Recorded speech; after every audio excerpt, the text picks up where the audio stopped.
Hi guys, so I want to talk in this video a little bit more about this idea of Hashem being the king, and it's actually going to get a little bit Kabbalistic here. I hope you're okay with that. We're going to go a little bit deeper. So as I said before, we don't believe that Hashem is this angry man in the sky who needs me to serve him. Really, Hashem is infinite.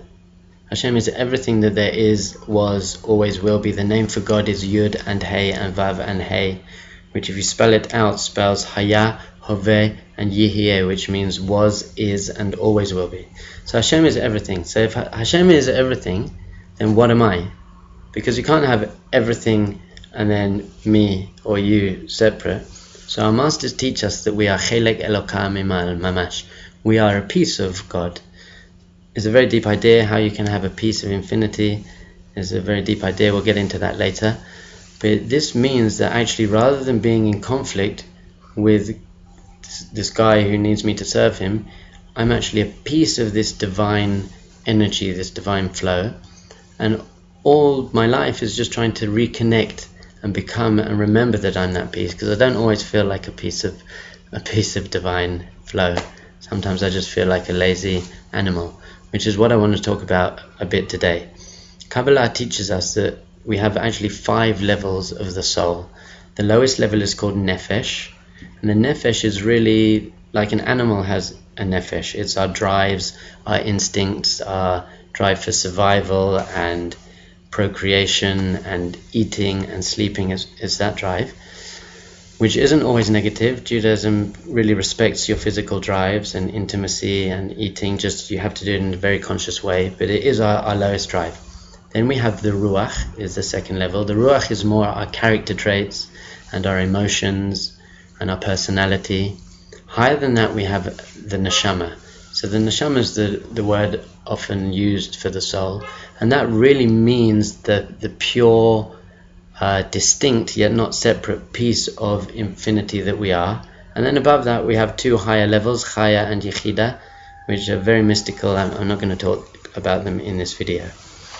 What our sages teach us is that we have 2 opposing drives.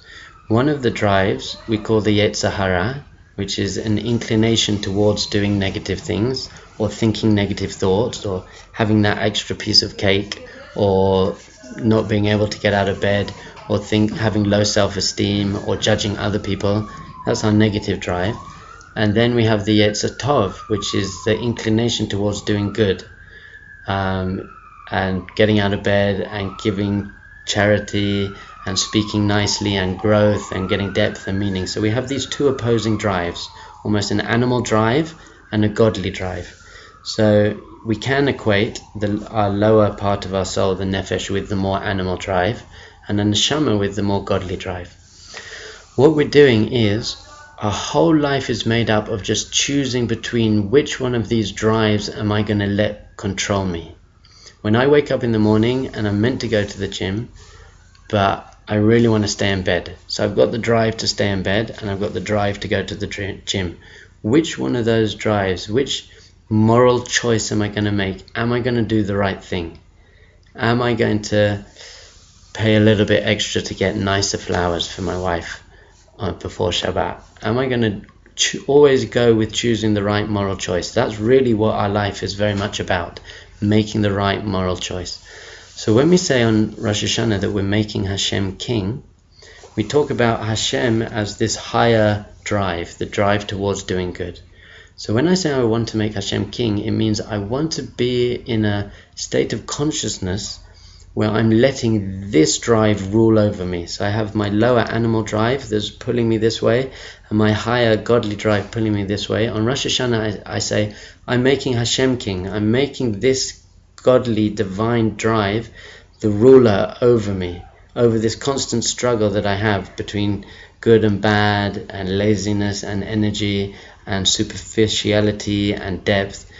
What I'm saying is I want to go into the new year and make sure my drive for good is the one that's really ruling me and reigning over me and controlling me, just to the extent where it's not even so much of a choice anymore. I'm just naturally drawn after the drive to be doing good and getting the most depth and meaning out of our lives.